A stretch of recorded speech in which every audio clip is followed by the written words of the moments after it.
know, but I've been told Fire is hot and ice is cold. fire is hot and ice is cold. I don't know, what can I say? I don't know, what can I say? The so-and-so show is today. The so-and-so show is today. Sound off. 1, 2, Sound off. 3, 4. Sound off. 1, 2, 3, 4. 1, 2, 3, 4. Oh man, that was fun. Oh man, that was fun. Yeah, that's funny. Oh, ha ha, yeah, that's funny. Okay, yeah, I get the joke. Okay, yeah, I get the joke. You can stop it now. You can stop it now. 1, 2, 3, 4. 1, 2, 3, 4. 1, 2, 3, 4. Are you quite finished now? Are you quite finished now?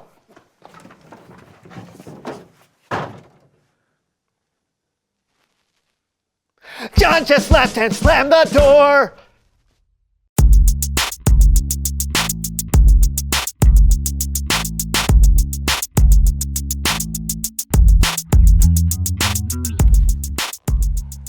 Hello, everyone. Oh! John, we have a show to do right now. I can't. Okay, all right, so earlier today... Don't say it. Don't say it. John, we have to do the Don't show. you dare. Don't you dare. No. So, we just got back from a camp, and I told a story that apparently really scared John. I didn't think it was scary, but I don't know. I don't see how we're going to get through the rest of the show.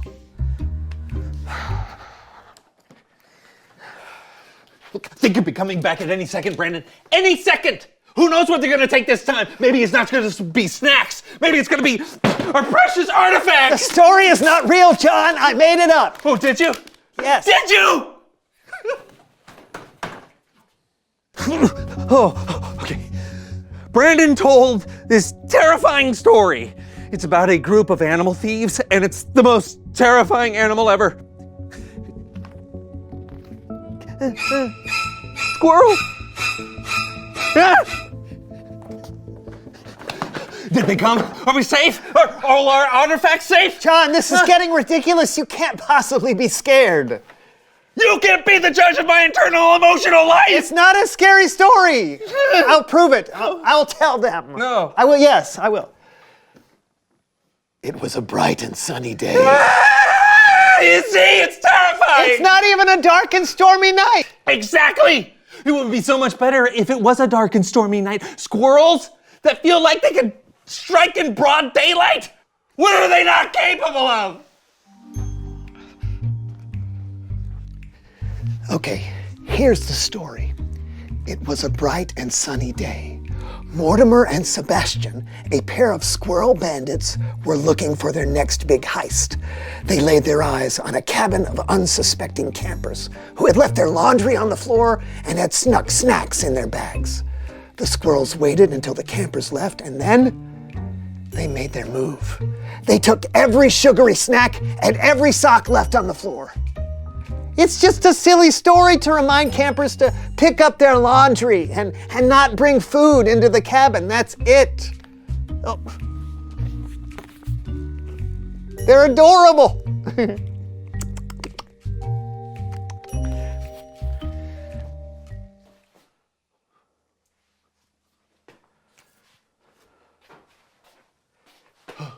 What is going on now? Shh!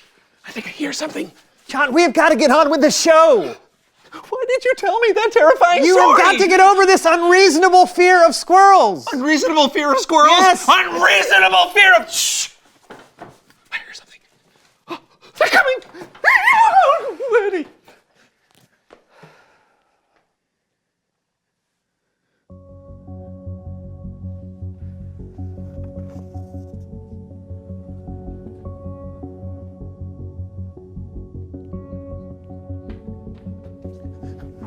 Okay, the thing about squirrels is they can be anywhere. Anywhere, I tell you. There could be one right there. There could be one.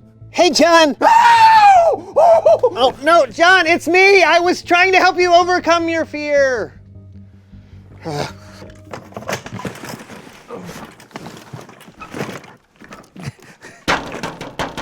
Hey, John, can you let me in, please? No, not yet. They're coming. The bandits are coming. No, John. No. It was me. No, don't worry. Everything is safe. Okay.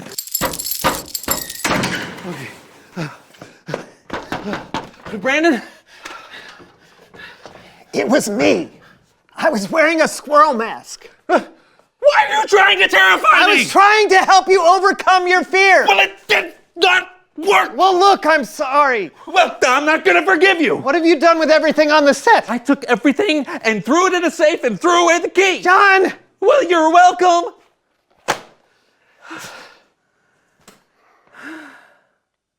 So, It's Bible story time with Kellen.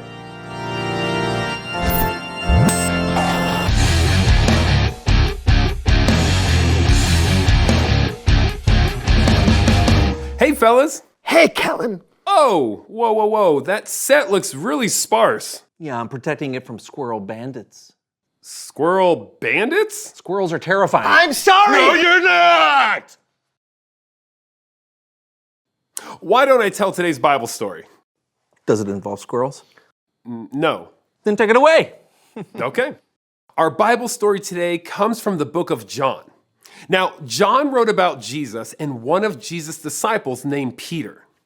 But before we get into our story, I want to read a verse that comes from the book of Colossians, chapter 3, verse 13. Put up with one another. Forgive one another if you're holding something against someone. Forgive just as the Lord forgave you. So, it sounds like forgiveness is a really important thing. But if you've ever been hurt or angry at someone for something they've done, you know that forgiveness can be a really hard thing to do. I think that's one of the reasons Jesus showed us how to forgive when he was here. And we'll hear about that forgiveness firsthand as we go behind the Bible. All right, then let's go.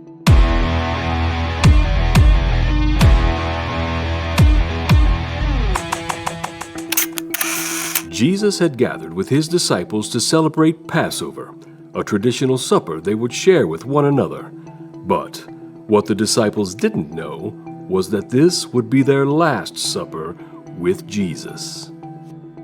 Sometimes when we were with Jesus, he said things we didn't understand. That night at Passover, he said he was going somewhere we couldn't follow.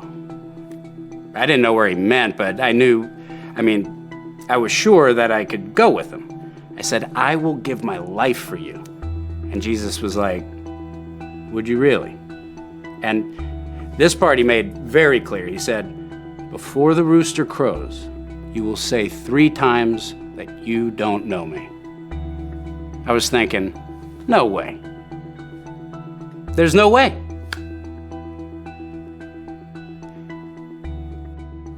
When Jesus told Peter that Peter would deny knowing him, I'm sure Peter had a hard time believing it.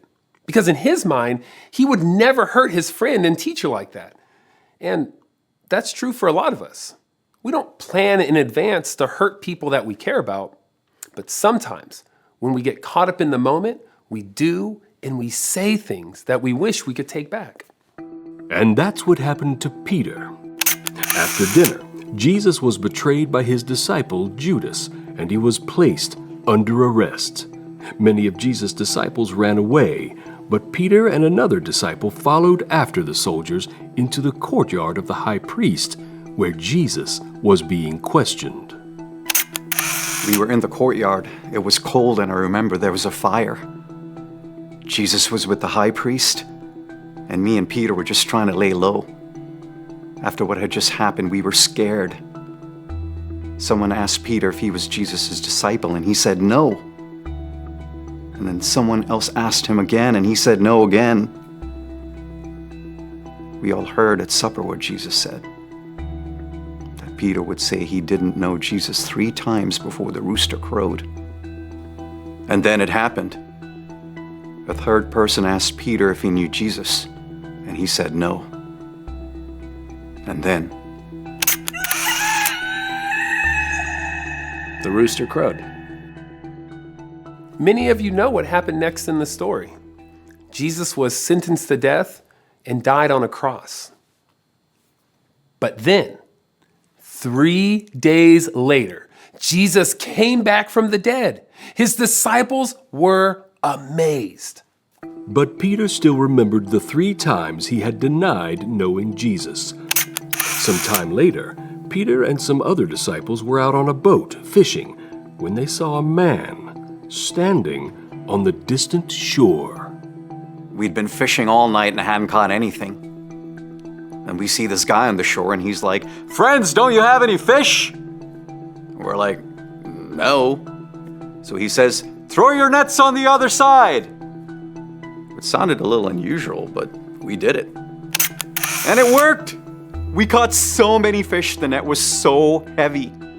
And that's when I knew who the person on the beach was. It was Jesus. When John told me it was Jesus, I jumped into the water and just swam to shore. I had to see Jesus.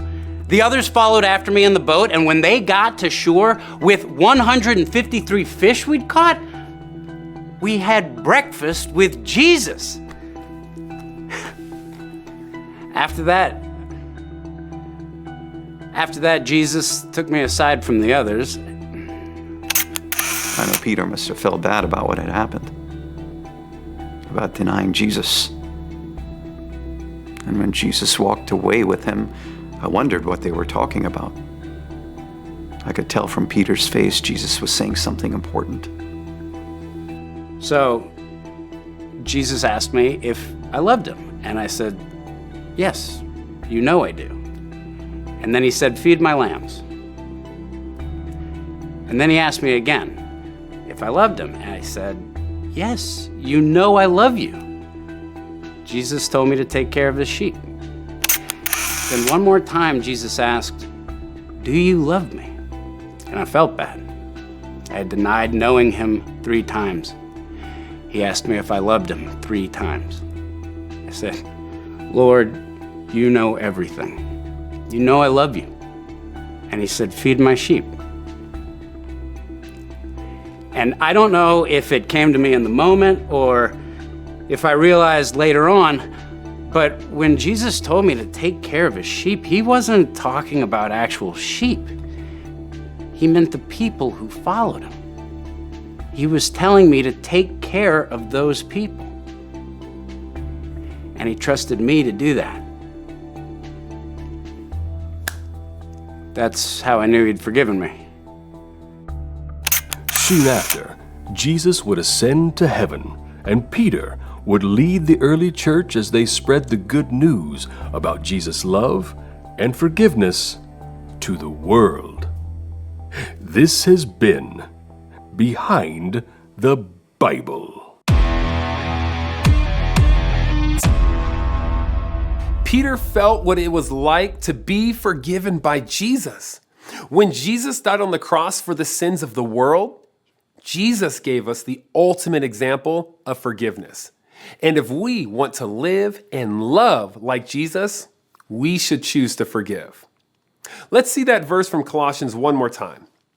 Put up with one another. Forgive one another if you are holding something against someone. Forgive just as the Lord forgave you. Back to you guys. Wow. I mean, I can't believe Peter pretended not to know Jesus. Yeah, it must have been hard for Jesus to forgive Peter. Yeah. Why is it so hard to forgive? Hey, let's ask them. Reveal the question. Oh, what makes it hard to forgive? Ooh, you know what? Maybe you're worried you'll be hurt again if you forgive someone and it's easier to just stay mad. Yeah, it could be that you think if you forgive someone, it feels like saying what they did was okay. Oh, that's true. But just because you forgive someone doesn't mean that you approve of what they did. Yeah, you can forgive someone, but it sometimes means they have to earn your trust back, and that's okay. Well, you know, maybe you have a fear of a small animal that the general public considers cute and adorable, and your friend tells a story that maybe some people would think is funny, but it terrifies you, and he doesn't really listen, and it hurts you deep down, and when you apologize, you're too hurt to forgive him. Yeah. I can see how that might be hard. Look, I really am sorry that I kept going with the squirrel stuff. Even after you told me you were afraid, I should have listened to you. I forgive you. Hey, Well, that feels pretty good. Yeah, it does. It feels good to forgive, and it feels good to be forgiven. Yeah, but it can be hard. Yeah, so talk about it with each other. What makes it hard to forgive? Yeah, we'll see you next time on the So-and-So Show. Hey, where did you put the key? Can you help me look for it?